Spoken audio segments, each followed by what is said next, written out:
ascenso y caída de Mike Mentzer. La historia completa. Yo lo conozco solamente por haberlo escuchado muchas veces, pero no tengo ni idea de cómo fue su historia y qué es lo que dice exactamente. Así que bueno, vamos a ver la historia, vamos a escuchar, porque no tengo ni idea.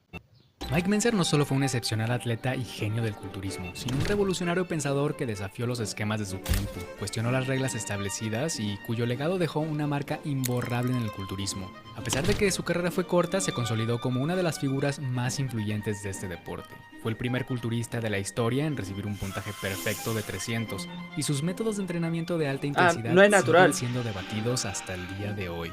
Pero detrás de sus triunfos, innovación y ese gran físico yace una historia de lucha, controversia y tragedia.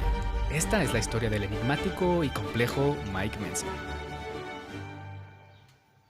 Era un 15 de noviembre de 1951 cuando nació Michael John Mentzer en Ephrata, Pensilvania, Estados Unidos, un pequeño pueblo de granjeros y comunidades menonitas predominantemente. Su padre, de ascendencia alemana, era un conductor de camiones que no tuvo la oportunidad de recibir una educación formal. Sin embargo, le enseñó a Mike desde una muy temprana edad el valor del trabajo y la disciplina con distintas labores y responsabilidades caseras. Mike describe a su padre también como una persona de mentalidad fuerte, con una gran integridad que siempre defendió sus creencias e ideales. No se dejaba pisotear por nadie e inclusive a veces un rebelde. Esto tendría una fuerte influencia en Mike y moldearía ese carácter tan distintivo de él. Mike tuvo 3 hermanos, su hermana y hermano mayores, y un hermano menor, Ray Mentzer, quien más adelante seguiría los pasos de Mike en el culturismo. En la escuela, Mike destacaba por sus excelentes calificaciones, siempre siendo el mejor alumno de su clase. La conexión. Mentzer, quien más adelante seguiría los pasos de Mike en el culturismo. En la escuela, Mike destacaba por sus excelentes calificaciones, siempre siendo el mejor alumno de su clase, y desarrollando desde muy joven un interés por la lectura, la filosofía y el funcionamiento del cuerpo humano. Chiquito, Esto es lo que más tarde lo llevaría a perseguir una carrera en medicina y psiquiatría. Pero antes de perseguir este camino, algo más se encontraba en su destino. Una tarde de 1962, cuando Mike tenía tan solo 11 años, acompañaba a su madre a la farmacia local. Mientras su madre realizaba algunas compras, Mike se puso a ver las revistas, cuando de pronto una en específico capturó por completo su atención. Una edición de la revista Iron Man que presentaba en la portada al Mr. Universo del año Bill Pearl. Fue en ese momento cuando Mike supo sin lugar a dudas que eso era lo que quería hacer, y Bill Pearl se convertiría en uno de sus ídolos. Su madre le compró la revista y en cuanto llegó a casa leyó cada una de las páginas. Para la Navidad de ese mismo año, su padre le regaló su primer conjunto de pesas. Mike pasó todo el día de Navidad en el sótano entrenando con una banda de pesas. Repiola. Sus pesas nuevas. Así continuó durante todo un año entrenando en su casa por su cuenta. Y al cabo de este tiempo, Mike ya comenzaba a notar un cambio significativo en su físico. Su padre, impresionado con el compromiso y determinación de Mike, contactó a un amigo suyo que era powerlifter, John Myers. Él tenía un gimnasio mucho más completo en la cochera de su casa. Así que John y otro amigo de él, que era pesista olímpico, invitaron a Mike a entrenar con ellos. Imagínense tener este entrenando en su casa por su cuenta. Y al cabo de este tiempo, Mike ya comenzaba a notar un cambio significativo en su físico. Su padre, impresionado con el compromiso y determinación de Mike, contactó a un amigo suyo que era powerlifter, John Myers. Él tenía un gimnasio. No, mirá el gimnasio que tenía, hijo de puta. Muy piola, tiene 2 bancos, tiene ahí su... ¿cómo se llama? Para poner todas las mancuernas. Tiene barras, tiene una banda de cosas. Alto gimnasio. Yo quiero tener algo así acá en mi casa. Mucho más completo en la cochera de su casa. Así que John y otro amigo de él, que era pesista olímpico, invitaron a Mike a entrenar con ellos 3 veces por semana. Fue aquí donde Mike aprendió los movimientos básicos y levantamientos olímpicos. También John lo alentaba a entrenar pesado, teniendo una gran influencia en el estilo de entrenamiento que Mike adoptaría. Es por eso que Mike siempre se consideró no solamente un fisicoculturista, sino también un atleta de fuerza. En 1965, entonces John el tipo hacía hacía un concurso de culturismo, powerlifting. aunque este no era cualquier concurso. Era nada más y nada menos que el primer Mr. Olympia de la historia, y donde participaba el legendario Larry Scott, quien fue uno de los que influyó a toda una generación de Alto culturistas. físico. Ese día marcaría por completo al joven Menzer, pues allí se solidificó su sueño de alcanzar la tarima del Mr. Olympia. Al regresar a casa, Mike tomó una de sus revistas y escribió al reverso de la portada lo siguiente: Mike Menzer, Mr. América, 1972. Mike Menzer, Mr. Universo, 1974. Y Mike Menzer, Mr. Olympia, 1976. Para Eso él, escribió estas no él. solamente eran ambiciones, eran un Ah, compromiso. Estaba apenas por cumplir los 14 años de edad, pero no tenía duda alguna de que para sus 20 podía llegar a convertirse en uno de los mejores culturistas del mundo. re chico Mike con siguió 14. entrenando en su casa y en la cochera del amigo de su padre. A los 18 años había construido un físico bastante decente, así que se inscribió a su primera competencia, el Mr. Lancaster de Pensilvania de 1969. ¿Mister Arrasó qué? por completo en esta competencia. ¿Mister qué dijo? Mike siguió entrenando en su casa y en la cochera del amigo de su padre. A los 18 años había construido un físico bastante decente, así que se inscribió a su primera competencia, el Mr. Lancaster de Pensilvania de Mister 1969. Lancas. Arrasó por completo en esta Lancase. competencia, por lo que Lancase. pasó al nivel estatal, ganando el Mr. Pensilvania un año después. No, ese es Y así él. fue como empezaba a Altos sumergirse en el brazos, mundo del guacho. culturismo amateur. Mike, siendo un joven inquieto queriendo desafiar la autoridad de su padre y escapar de su dominio, como suele ser común en un joven de 18 años, decidió enlistarse en la Fuerza Aérea, donde sirvió durante 4 años. Esto fue lo que La lo llevó a banda. Washington. Durante este tiempo, Menzer no pausó sus sueños de culturismo, por lo que seguía entrenando e inclusive ingresó al Mr. América de 1971. Pero el nivel de este concurso era Lo que mucho pasa más que elevado no era y la natural, creo. competencia fue brutal. El gran Casey Viator fue quien se terminó llevando la victoria y Mike quedó en 10º lugar. Casey Viator era alumno de un hombre llamado Arthur Jones, un inventor y diseñador de máquinas de gimnasio que también estaba desarrollando una nueva teoría de entrenamiento de alta intensidad, a la cual llamaba el sistema Nautilus. Casey había visto a Menzer en la competencia y había notado algo especial en él, No por lo conozco que ese se le acercó sistema. para No comentarle conozco que nada. tenía una gran genética y que debería hablar con Arthur Jones, dándole su teléfono. Algunos días después, Menzer llamó a Jones, pero no tuvieron una conversación normal. Fue una llamada de horas en la que Arthur Jones procedió a darle una cátedra a Mike, hablándole con el lenguaje más preciso y objetivo posible sobre la ciencia del entrenamiento, la habilidad limitada del cuerpo humano para recuperarse y la frecuencia óptima de entrenamiento. Mike, después de esa plática, se dio cuenta que realmente no sabía tanto, que no era el virtuoso de entrenamiento como pensaba y que memorizar rutinas de las revistas no te convertía en un experto. Esto fue un completo abrir de ojos para Menzer. Mike y Arthur Jones continuarían una larga relación en la que Jones fue prácticamente uno de sus mentores, pues no solamente cambió el enfoque de Menzer para entrenar, sino que influyó profundamente en su forma de pensar, pues era un apasionado por el pensamiento lógico, la razón y la ciencia. Y Menzer, siendo un hombre culto y letrado, claramente se identificaba con estas cualidades. El año de 1972 se acercaba, y como recordarán, este era uno de los años en la inscripción de la revista donde Mike había puesto como meta alcanzar el título de Mr. América. Pero precisamente aquí es donde la vida de Menzer comenzaría a tomar un giro desafortunado. Mike tuvo una fuerte lesión en el hombro derecho al estar realizando aperturas de pecho con mancuernas. Esto lo mantendría 8 meses fuera del gimnasio. Aparte de esto, sus responsabilidades dentro de la Fuerza Aérea. ¡Qué paja! Ese ejercicio supuestamente como que sirve, es bueno la apertura con mancuernas, pero es medio lesivo porque es difícil hacerlo con buena técnica. Tenés que tener una muy buena técnica para hacerlo bien y no lesionarte. Por eso capaz es preferible si estás en un gimnasio hacer con poleas, cruce de poleas, porque si no te puede llegar a lesionar.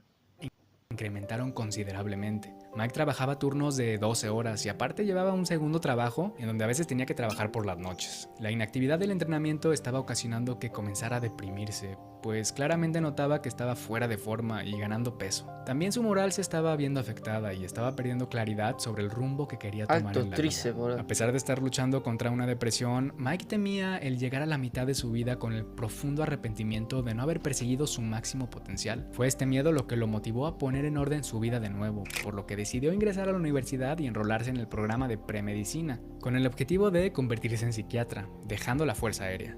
Fue aquí donde lo que no me acuerdo que es el Mr. Universo. ¿Qué era eso? No me acuerdo si era algo de modelo o algo así, creo que era.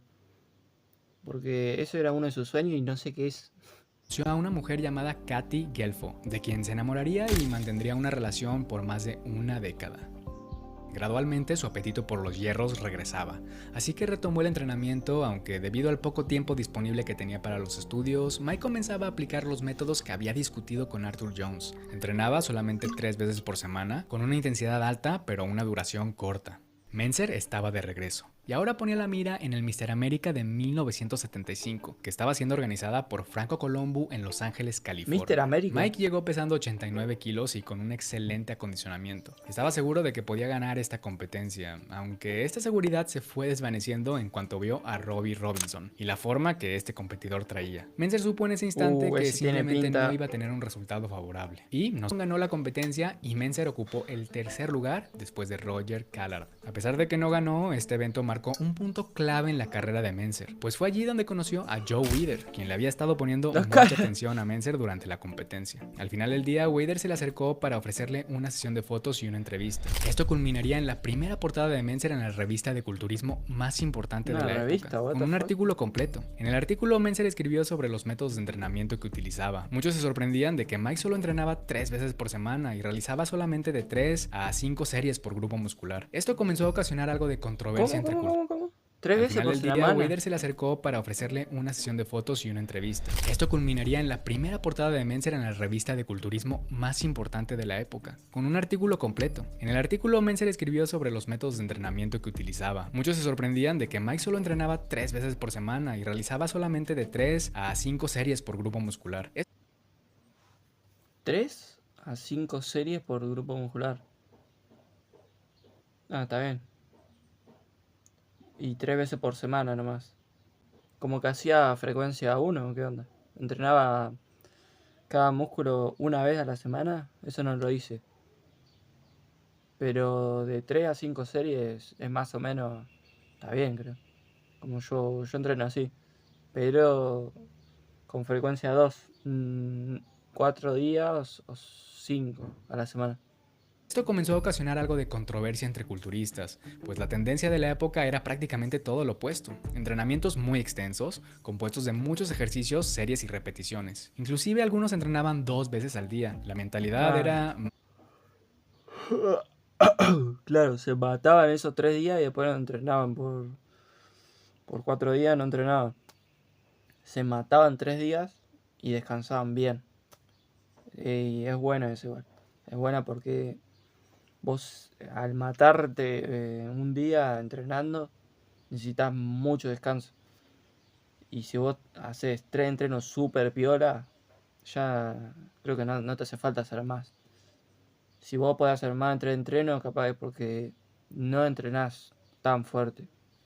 Y ahora me lo estoy planteando yo mismo. Entonces no estoy entrenando tan fuerte. O capaz que sí, pero poco tiempo. Esto estaba mucho tiempo, dijeron. Más es mejor. Menzer creía que esto era completamente excesivo e inclusive contraproducente, siendo un pionero en aplicar conceptos científicos al entrenamiento de físico. ¿Qué dijo? En el artículo, Menzer escribió sobre los métodos de entrenamiento que utilizaba. Muchos se sorprendían de que Mike solo entrenaba 3 veces por semana y realizaba solamente de 3 a 5 series por grupo muscular. Esto comenzó a ocasionar algo de controversia entre culturistas, pues la tendencia de la época era prácticamente todo lo opuesto. Entrenamientos muy extensos, compuestos de muchos ejercicios, series y repeticiones. Inclusive algunos entrenaban 2 veces al día. La mentalidad era más es mejor. Menzer creía que esto era completamente excesivo e inclusive contraproducente, siendo un pionero en aplicar conceptos científicos al entrenamiento de fisicoculturismo, priorizando los factores de fatiga y recuperación. Mike continuó con sus estudios mientras se preparaba para el Mr. América del 76. Ese invierno se propuso mejorar su físico considerablemente entrenando con su hermano Ray, incrementando la intensidad y los pesos. Así logró ganar 7 kilos de músculo y al llegar a la competencia... Claro, lo tomaban medio como de loco en la época, o no le creían. Eso es lo que entendí yo. Que no le... porque los demás entrenaban una banda, entrenaban mucho tiempo en un día y se pensaban que más era mejor, entrenar más era mejor. Y Mike Menzer era el único que no hacía eso. Los jueces quedaron completamente impresionados con la forma mejorada de Menzer. De los 9 jueces, todos ponían a Menzer por delante de Roger Callard, excepto uno, Arnold Schwarzenegger, quien casualmente formaba parte del jurado ese año y era amigo de Callard. Pero a final de cuentas esto no importó. There is the overall champion, Mike Mentzer from Washington, D.C. A pesar de estar 4 años atrasado con la meta que el Mike Mentzer de 14 años había escrito en la revista, por fin lo logró. Venció a Roger Callard y así cumplió el sueño de convertirse en Mr. América de 1976. Esta fue la victoria más satisfactoria para Mentzer en toda su carrera. Sin embargo, para 1977 las dificultades en la vida de Mike incrementaban. Y no veía a su novia Katy tanto como quería. Su situación financiera tampoco era la mejor, lo cual lo mantenía bastante preocupado. Mike estaba perdiendo rápidamente el interés por convertirse en psiquiatra y... Ser culturista creo que es muy difícil. Es muy difícil porque como tenés que estar muy aislado, me parece. Tenés que estar full enfocado en lo que tenés que hacer y no podés desenfocarte para nada, porque si no cagaste. Por eso como que no veía a la novia, decía ahí, y no estaba full enfocado. Pagar su carrera de medicina se estaba volviendo inviable. Joe Weider le había ofrecido a Mike un trabajo dentro de su revista.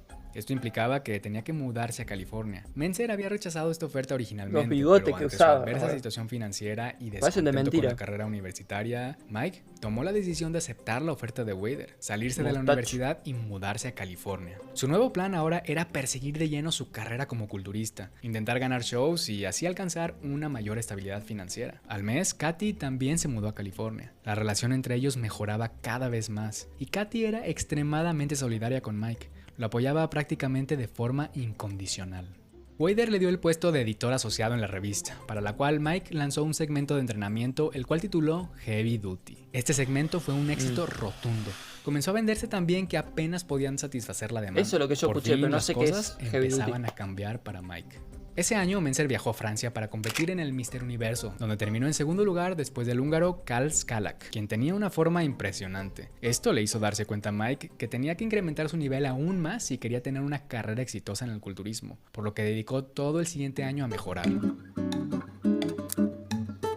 Así, para el Mr. Universo del 78, que fue llevado a cabo en Acapulco, México, Mike llegó pesando 98 kilos. Y esta sería una de las mejores competencias en la carrera de Mentzer, pues no solamente arrasó con la competencia, pero también marcó por primera vez en la historia del culturismo un puntaje perfecto de 300. Esta victoria lo consolidó como uno de los mejores culturistas de la época y lo puso en el mapa ante un público mucho más amplio, por lo que su edición de Heavy Duty en la revista de Weider comenzó a venderse aún más. Mike ahora también había cumplido el segundo sueño escrito en la revista. Si bien el físico de Mike no era el más grande, la madurez muscular y densidad que había alcanzado eran realmente impresionantes y pocos competidores le hacían frente en estas categorías. En febrero de 1979, Mike aseguró otra victoria profesional en la Copa del Sur en Florida, aunque posterior a esto ganó varias en segundo veces. lugar ante Robbie Robinson en Pittsburgh y de nuevo en la noche de No campeones de Nueva York ante Danny Padilla. El verano de ese año, el culturismo tendría que pasar a segundo plano para Mentzer, pues recibió una llamada donde le informaban que su madre había caído enferma y 2 semanas más tarde falleció. Esto devastó a Mike, su motivación se desplomó por completo, dejó de entrenar durante 6 semanas y comenzó a comer desenfrenadamente, hasta el punto en que, en palabras del mismo Mike, dejó de parecer culturista. Qué bajo, macho. La Mr. Olympia del 79 se acercaba y Mentzer sabía que no podía dejar pasar esta competencia. Debía recuperar la motivación y volver a levantarse. De otro modo, no debutaría en la Olympia y las posibilidades de alcanzar este sueño se agotarían. Así que decidió comenzar la preparación. Tenía tan solo 4 meses para llegar a esa tarima en forma. 3 semanas antes de la competencia, su hermano Ray notaba que Mike todavía no alcanzaba un acondicionamiento favorable, por lo que le comentó que quizás sería mejor que no compitiera, que habían tenido un año difícil por la muerte de su madre y estaba bien si no competía, nadie lo juzgaría. Pero estas palabras solo sirvieron como una chispa que llenó a Mike de motivación y lo impulsó a darlo todo en esas últimas 3 semanas de preparación. El día de la competencia llegó y este Mr. Olympia no fue una simple competencia de físicos, fue un choque de generaciones y filosofías. Por un lado estaba Frank Zane, de 37 años y quien era el campeón actual con 2 victorias consecutivas en el Mr. Olympia. Él era conocido por un físico estético y refinado. Por otro lado, Mike Mentzer, la sensación del momento de 27 años, con un físico más grueso y denso. También su perspectiva única e innovadora sobre el entrenamiento generaba mucha curiosidad e intriga alrededor de Mentzer. ¿Y cómo se posicionaría en relación a los demás demás competidores que llevaban un entrenamiento tradicional. En la alineación estaban algunos de los mejores culturistas de la época: Zane, Mentzer, Dickerson, Platz, Robinson, Padilla, Tom Platz, entre ese otros. lo conozco. En ese entonces el Olimpia De se las dividía piernas, en dos entrena categorías, menos de 200 libras y más de Una vez 200 a la libras, semana, cuyos ¿no? ganadores competían por el título absoluto. Finalmente, tanto Zane como Mentzer ganaron sus respectivas categorías y se enfrentaron por el título absoluto.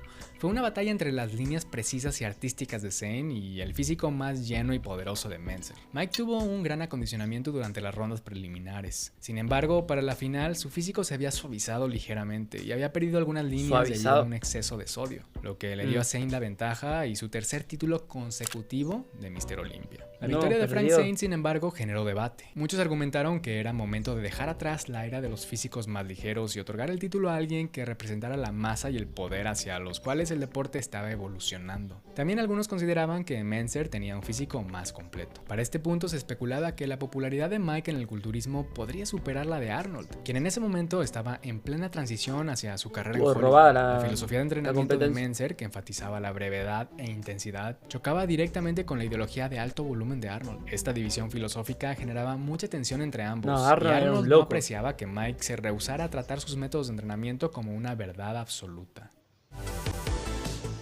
¡Uepa! ¡Uepa! Una nueva década comenzaba y Mentzer se había instalado como uno de los favoritos para el Mr. Olympia de 1980, para la cual se estaba sometiendo a un estricto régimen, comenzando la preparación con 8 meses de anticipación y manteniendo la dieta, el entrenamiento, el cardio y el descanso como su prioridad absoluta. También dedicaba mínimo 2 horas diarias a la lectura y estudio de filosofía. Mike estaba desarrollando una obsesión por alcanzar la excelencia máxima en todos los aspectos de su vida, pero esto lo llevaría por un camino peligroso.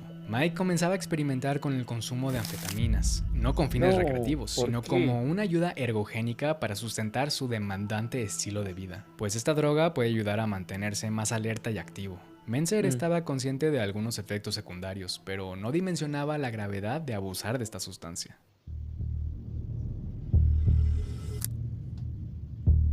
En octubre de 1980, los mejores culturistas de la época viajaban a Sydney, Australia, en donde se llevaría a cabo la Mr. Olympia de ese año. Pero lo que estaba por suceder en esta competencia marcaría un antes y un después en el culturismo, y es considerada la Mr. Olympia más controversial de la historia.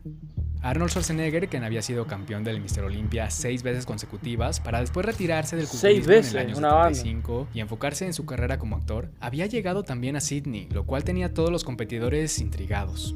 Arnold decía que solo estaba allí para comentar el evento para la televisora CBS, pero justo un día antes de la competencia, anunció que también participaría para perseguir su 7º título. Muchos competidores, incluido Mentzer, estaban completamente indignados, y algunos otros, como Frank Zane, sentían lástima y creían que este regreso de Arnold resultaría en un fiasco, pues ya no tenía el físico de antes y solo se pondría en ridículo.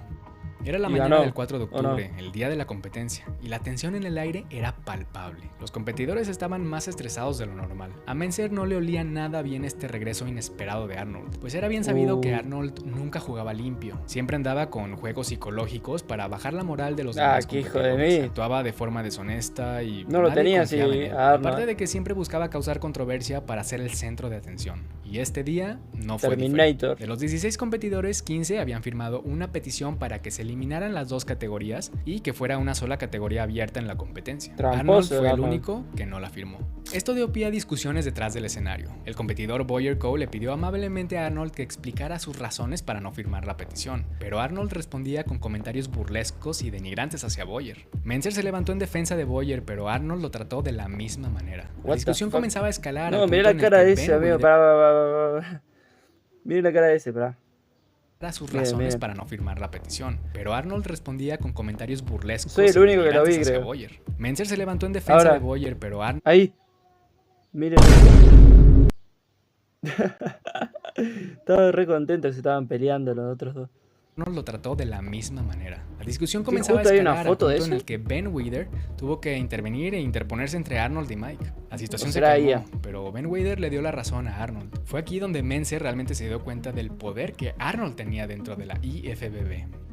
Mike llegó a la competencia pesando 100 kilos con un porcentaje de grasa muy bajo. Todo el Hacía lo que esfuerzo de su quería preparación Arnold. definitivamente se notaba. Su calidad muscular había alcanzado la cúspide, siendo esta probablemente la mejor forma de Mike en toda su carrera, y se sentía más preparado que nunca. Pero cuando Arnold se paró en el escenario, todos se sorprendieron de su acondicionamiento, o debería decir What más the bien, fuck? la falta de este. La espalda, pectoral y bíceps mantenían gran parte de la masa que había tenido en su época dorada, pero las piernas, tríceps y sección media simplemente ya no eran las mismas. Algunos expertos dirían que Arnold estaba a un 80% de lo que era antes. Ya no era esa figura invencible que alguna vez lo fue. En contraste, el físico de Mentzer y otros competidores representaban el epítome de una nueva era en el culturismo, con una musculatura rocosa y densa, mientras que el regreso de Arnold se Estaban sentía mucho como mejor una todos reliquia del menos pasado. Frank Arnold. Zane, quien era otro de los favoritos para ese año, había sufrido una fuerte lesión, por lo que no llegó en su mejor forma. Sin embargo, Chris Dickerson, Boyer Coe y Mike Mentzer presentaban físicos impecables. Cualquier persona con el mínimo conocimiento de culturismo pondría a alguno de estos competidores por delante de Arnold, pero a final de cuentas, como era de esperarse, le dieron la victoria a Arnold. No. Chris Dickerson se llevó el segundo lugar, Frank Zane el tercero, Boyer Coe el cuarto y Mike Mentzer Tremendo el físico quinto Arnold lugar. igual, pero En si este estaban punto mejor los Arnold otros. ya era prácticamente una celebridad. Hubo robo ahí, Tenía una hubo relación robo. personal con Joe y Ben Wader, e inclusive algunos integrantes del jurado eran amigos suyos, lo que hacía toda esta situación aún más injusta. Era evidente que le daban la victoria a Arnold simplemente por lo que representó para el culturismo en el pasado, por su estatus de celebridad y sus relaciones personales dentro de la IFBB, y no porque realmente tuviera el físico superior. Los competidores estaban absolutamente enfurecidos y el público abuchaba a Arnold. Este evento marcó profundamente a Mentzer. Quedó completamente decepcionado del deporte y comenzó a llenarse Y claro, de amargura. boludo. De aquí en adelante no solamente su ¿Sabes todo lo que se tiene que preparar un culturista para llegar ahí? Es una banda. Y que lo gane otro por tener contacto, por la historia, y que te hayan cagado, te vas re enojado, boludo. carrera se iría en picada, pero su vida también. Mike y otros competidores decidieron dejar de competir en la IFBB como forma de protesta. Cuando Mike daba seminarios, hablaba negativamente de lo ocurrido en Sydney y criticaba fuertemente a Arnold y a toda la organización de la IFBB, por lo que eventualmente fue vetado. Dejó la revista de Wader y para 1982 se encontraba en fuertes aprietos financieros de nuevo. En el 83, Arthur Jones contrató a Mike y a su hermano Ray para que trabajaran en proyectos de investigación. Sin embargo, las cosas no progresaron como Mike esperaba, y 6 meses después, Mentzer El y Jones chabón terminaron era- la relación laboral. Después de esto, Mike consiguió Era trabajo re como editor inteligente para y la había revista estudiado. Workout, siendo uno de los trabajos que Mike describe como uno de los más placenteros de su vida. Pero eventualmente este proyecto también fue cancelado. Este mismo año, Mike experimentaría fuertes golpes emocionales. Su padre, a quien Mike idolatraba, falleció, al mismo tiempo en que estaba lidiando con la ruptura de su relación con Katy. Las razones exactas de esta ruptura realmente no son conocidas, pues no están bien documentadas. Pero uno puede asumir que tendrían que todo ver con junto el le pasó. consumo de anfetaminas y alcohol que seguía incrementando considerablemente en este periodo de la vida de Mike. Todo esto estaba llevando a Mentzer a tener brotes psicóticos y comportamientos extremadamente bizarros. Se rumora que se le veía caminando desnudo por las calles de Los Ángeles, profesando sobre el fin del mundo y teorías conspiracionales, siendo arrestado achuches, son múltiples achuches veces. de eso. Algunas de estas historias son simples rumores y otras son ciertas. Talk about negative things. Remember one day I was walking to Gold's Gym, and Mike's Tom competitor Platz, laying Tom there like a Platz. drunken guy. I'm like, Creo que es. oh my God, Mike, he didn't hear me. I'm like, then he walked in when we were training and warming up, taking his pictures off the walls. But I felt so sad for Mike. I'm like, Mike, I was worried about him. I'm like, wow, Mike, you know, he was the guy that, you know, the intellectual, the guy that was the scientist. He had a great mind. I'm like, what a great bodybuilder. That's the way we should be, you know? The epitome of what a bodybuilder is all about. And I think what Mike carried was the bitterness of losing to Arnold. To him, Le it was hizo not mierda perder la subjective. And it was not a subjective sport, you know, and it was supposed to be competencia. accurate. And he could have won.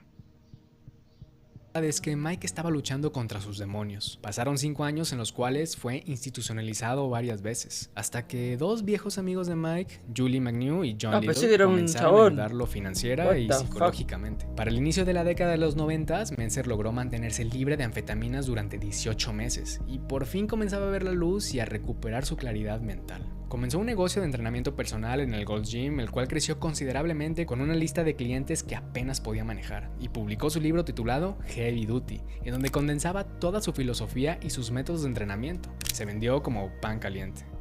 Algunas personas creen que Mentzer simplemente copió las teorías de Arthur Jones y supo venderlas, pero esto está alejado de la realidad, pues Jones desarrolló la teoría del entrenamiento de alta intensidad, pero fallaba al momento de la aplicación y llevarlo a la práctica. Aparte de que no tomaba en cuenta el factor de variación individual, por lo que aplicaba una sola medida para todo.